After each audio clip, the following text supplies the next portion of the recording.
The Raven by Edgar Allan Poe.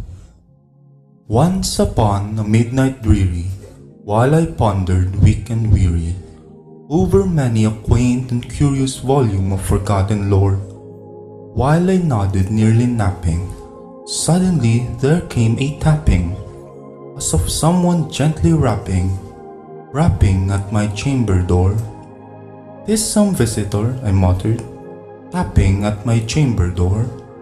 Only this and nothing more. Distinctly I remember. It was in the bleak December, and each separate dying ember wrought its ghost upon the floor. Eagerly I wished the morrow, vainly I had sought to borrow from my books surcease of sorrow, sorrow for the lost Lenore, for the rare and radiant maiden whom the angels name Lenore, nameless here forevermore. And the silken, sad, uncertain rustling of each purple curtain thrilled me, filled me with fantastic terrors never felt before, so that now, to still the beating of my heart, I stood repeating, "'Tis some visitor entreating entrance at my chamber door, some late visitor entreating entrance at my chamber door. This it is, and nothing more." Presently my soul grew stronger, hesitating then no longer. "Sir," said I, "or Madam, truly your forgiveness I implore, but the fact is I was napping, and so gently you came rapping, and so faintly you came tapping at my chamber door, that I scarce was sure I heard you. Here I opened wide the door. Darkness there and nothing more."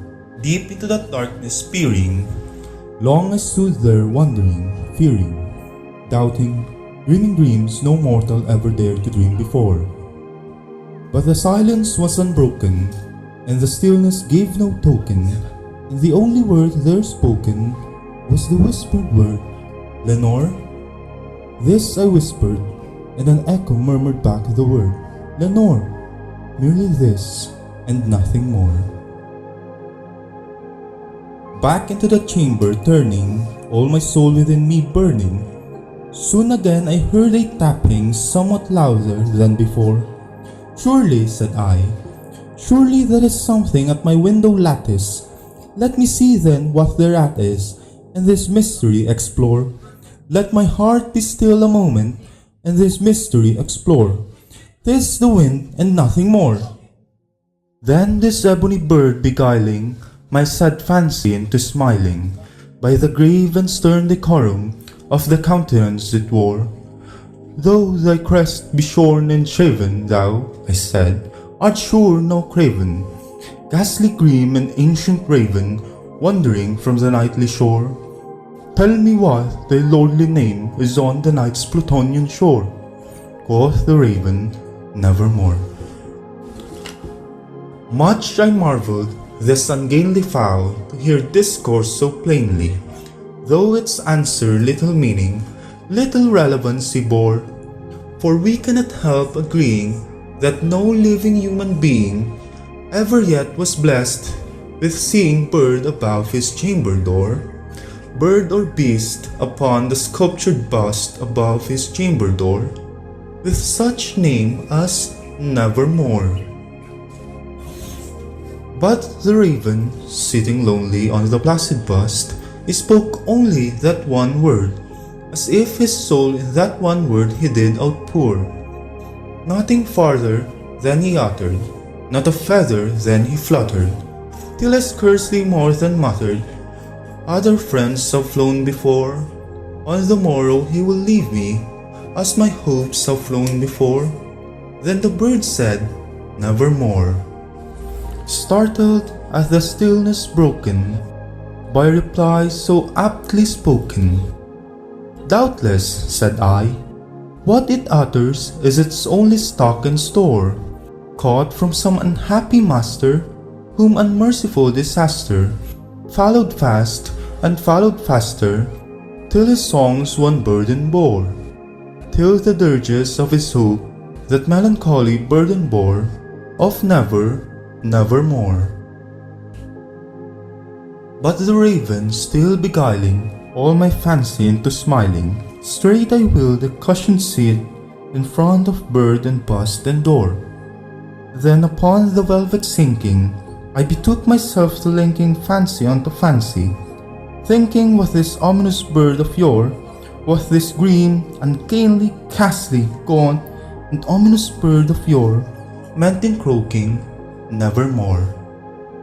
This I sat engaged in guessing, no syllable expressing, to the fowl whose fiery eyes now burned into my bosom score.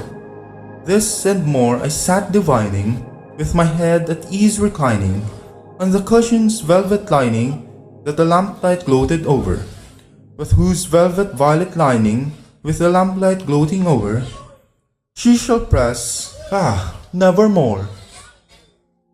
Then methought the air grew denser, perfumed from an unseen censer, swung by seraphim whose footfalls tinkled on the tufted floor. Wretch, I cried, thy God hath lent thee, by these angels he hath sent thee, respite and nepenthe from thy memories of Lenore. Quaff this kind nepenthe, and forget this lost Lenore. Quoth the raven, nevermore. Prophet, said I, thing of evil, prophet still if bird or devil, whether tempter sent or whether tempest tossed thee here ashore, desolate yet all undaunted, on this desert land enchanted, on this home by horror haunted, tell me truly I implore, is there balm in Gilead? Tell me I implore. Quoth the raven, nevermore. Prophet, said I, thing of evil, prophet still if bird or devil, by that heaven that bends above us, by that God we both adore, tell this soul with sorrow laden, if within the distant Eden it shall clasp a sainted maiden whom the angels name Lenore. Clasp a rare and radiant maiden whom the angels name Lenore. Quoth the raven, nevermore. Be that word or sign of parting, bird or fiend, I shrieked upstarting, get thee back into the tempest and the night's Plutonian shore. Leave no black plume as a token of that lie thy soul hath spoken.